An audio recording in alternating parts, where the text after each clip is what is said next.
at sa inyo pong pamilya. Okay, so ngayon, ang topic po natin mga sir, mga ma'am, is about, kasi itong mga kaibigan po natin, mga sulpot po kasi, always po kasi nilang itinuturo na may connection po sila or meron po silang meron po silang tinatawag na may connection po sila sa ating Panginoong Jesucristo.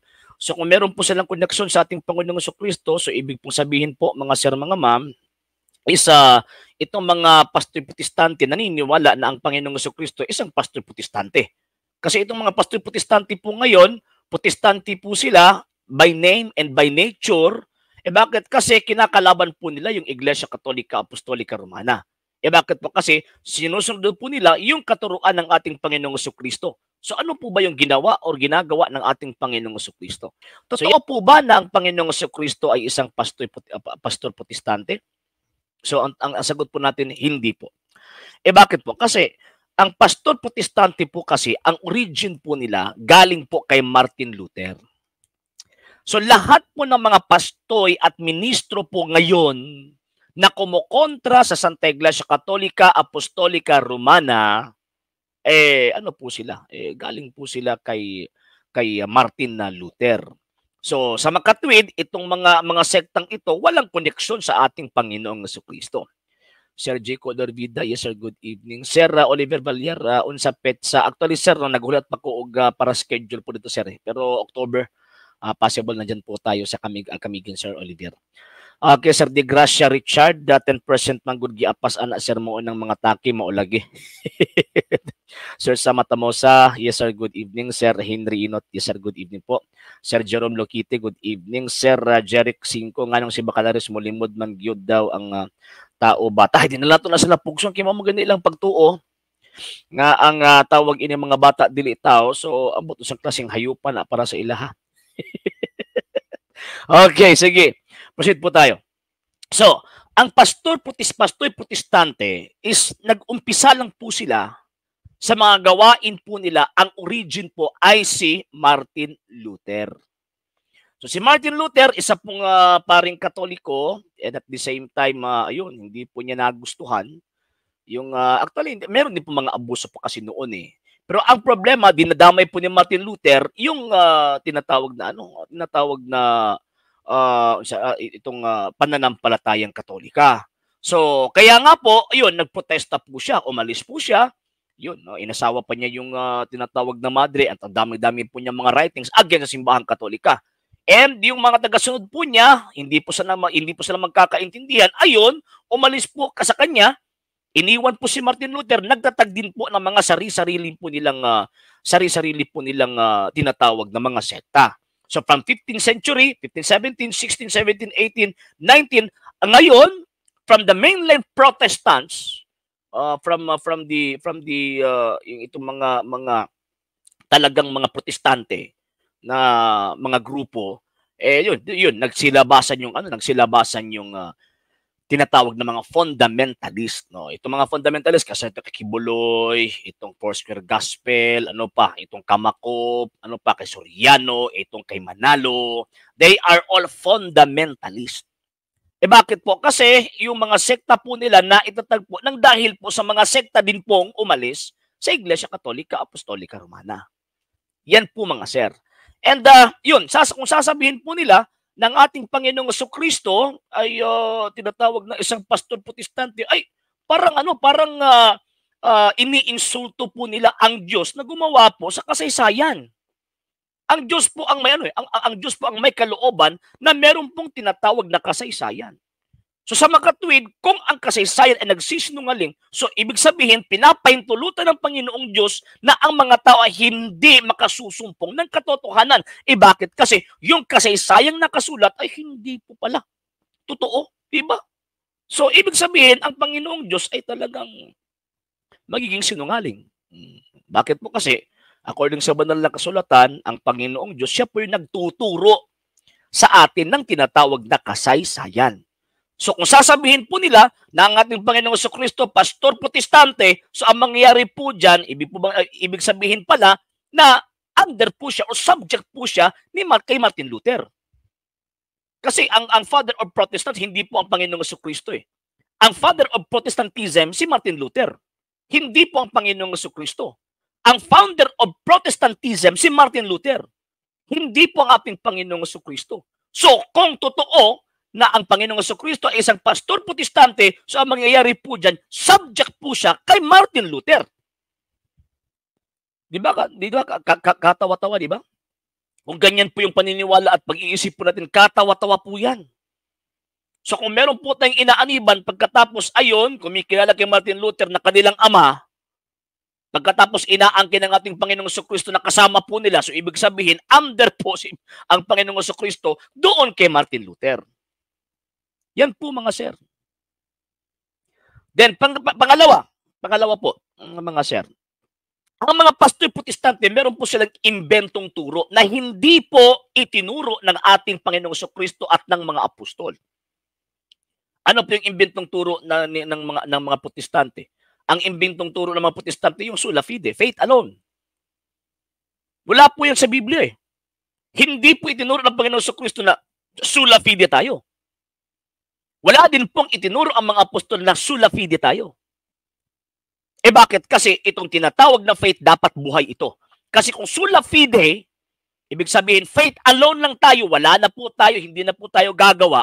So ang ibig sabihin po niyan, according to St. James chapter 2, verse 14 to 16, ang mangyayari po diyan, patay po yung pananampalataya po natin. Patay po yung pananampalataya natin. So, number 1 po yan, sola fide. Number 2, yung sola scriptura. Mamaya po mga sira, magbabasa po ka ng mga comments po ninyo. Sola scriptura.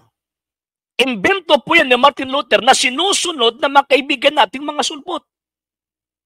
E tanong, itinuro po ba yan ng Panginoong Jesucristo at ng mga apostol? Wala. Kaya nga po, ang dami-dami na po pumapasok sa programa po natin, hindi makasagot sa tanong natin. May ano po ba, may tinatawag na mga apostol po ba nagtuturo ng mga bagay na sola scriptura? Wala po eh. Wala po mga apostol na nagtuturo na sola scriptura. Wala po. Imbento lang po yan ng mga protestante, particularly ni Martin Luther. So kung susunod ka sa pananampalatayang sola scriptura na itinuturo ng mga pastor protestante, so ang mangyayari po dyan, ang sinusunod ninyo, yung tinatawag na human tradition. Human tradition ang sinusunod ninyo.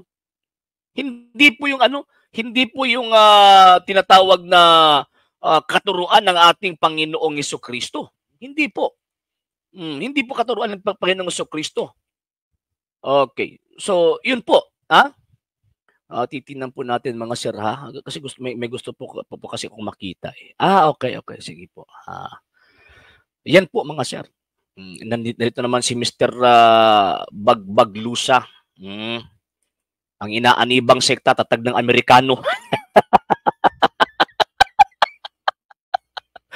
Pagkatapos aangkinin po ang Kristo kasama nila. Wa mo pangkilate. Di ba? Wa mo pangkilate. Miembros Kamakops Kristo. Wala yan sa Biblia eh. Di ba? So, ibig sabihin, ang Panginoong Jesucristo hindi po pastor protestante. Ano po ba ang Panginoong Jesucristo? Siya po yung founder ng isang iglesia. Siya po yung origin ng isang iglesia. And ayon sa mga apostol, itong Kristong ito, punong pari sa ating pananampalataya. At the same time, pastor din. So, ibig sabihin, ang totoong pastor, pari. Diba? Pag merong pastor, pagkatapos hindi naman pari, ay pastor po yan. Hindi po yan pastor. Peke po yan, mga sir, mga ma'am. So, kaya nga po mga sir, so kung titignan po natin yung makaturuan ng mga sulpot na ito, talagang katawa-tawa. Bakit po katawa-tawa? Kasi inaangkin po nila yung mga bagay na hindi po tumutukoy sa kanila. Pero actually, meron pong mga bagay na sinabi ang banal na kasulatan na tumutukoy po sa kanila. Ano po yun? Mga sir, mga ma'am, babasahin po natin ha. Ano po yun? Saan na ba yung Tagalog Bible natin dito? Ito po. Sa gilid po natin. Kasi ang kalat-kalat po kasi ng ano natin eh. Itong studio po natin. Okay. Tingnan po natin ha. Na tumutukoy po sa mga sulpot na ito. Okay, babasahin po natin. 1 John chapter 2 verse 18 to 19. Babasahin po natin. Para po ito po yung binabanggit ni San Juan na meron pong mga kagaya po sa mga sulpot po ngayon at maintindihan po natin na ito na yung mga sulpot. 2:18-19. Mga anak, malapit na ang mga huling araw at tulad ng narinig ninyo, malapit na ang pagdating ng Antikristo. Sino po yung darating? Ang mga Antikristo. Ngayon pa lang ay marami ng Antikristo, kaya alam nating malapit na ang mga huling araw. Kahit naging kasama natin sila noong una, hindi sila tunay na kabilang sa atin. Sapagkat kung tunay na kabilang sila, nanatili sana sila sa atin. Ngunit ang pagtiwalag nila ay nagpapakita na hindi talaga sila kabilang sa atin. Si Manalo, tumiwalag sa Iglesia Katolika. Itong si Martin Luther, tumiwalag sa Iglesia Katolika.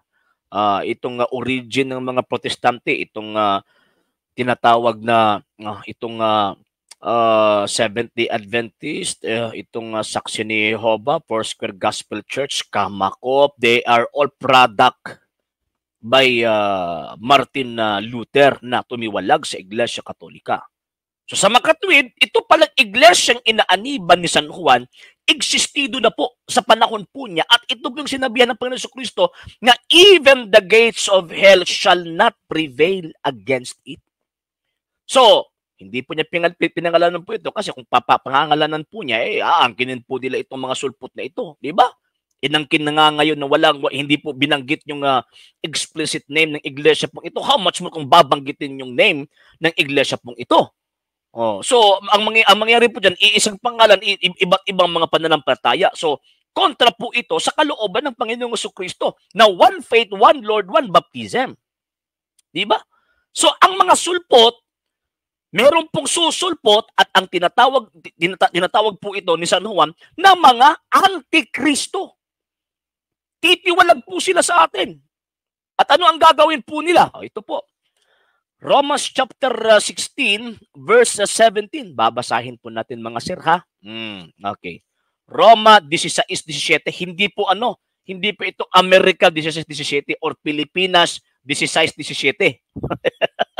Ang nandito po Roma 16:17. Ayun. Ito po yung sulat ni San Pablo sa mga taga-Roma. Chapter 16 verse 17. Babasahin po natin mga sir ha. Okay, at dahil ako, 16-17. Mga kapatid, mag-ingat kayo sa mga taong lumilikha ng pagkakahati-hati at gumugulo sa pananampalataya nyo. Actually, meron pong prophetic words si Saint Paul po dito eh.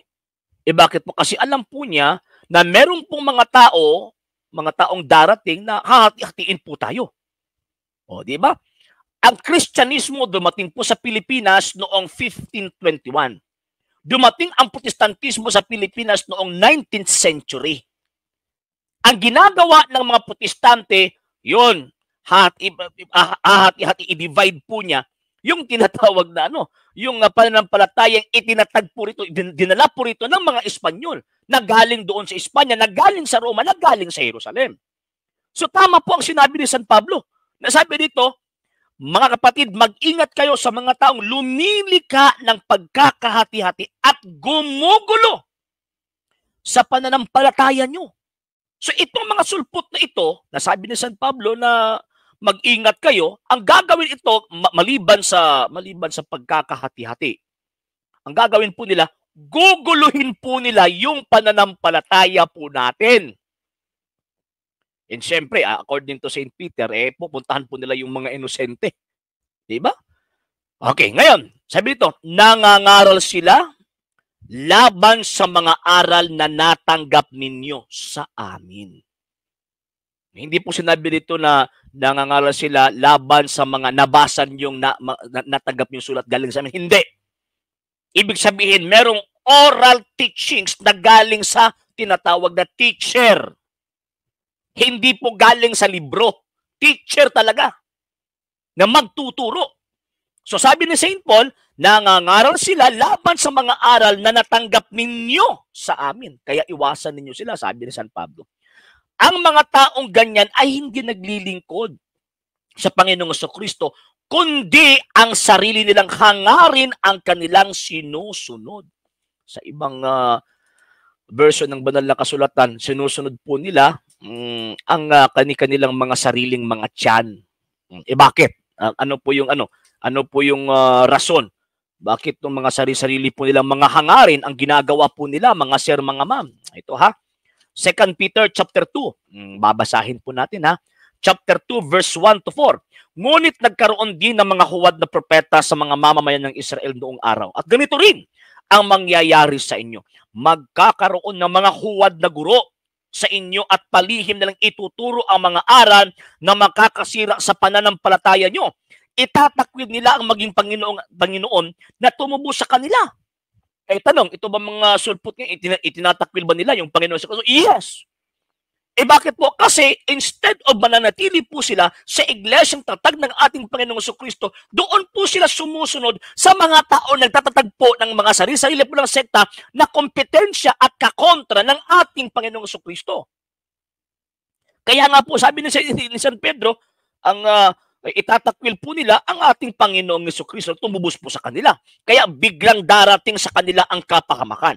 Sa kabila nito, marami pa ring susunod sa nakakahiya nilang pamumuhay.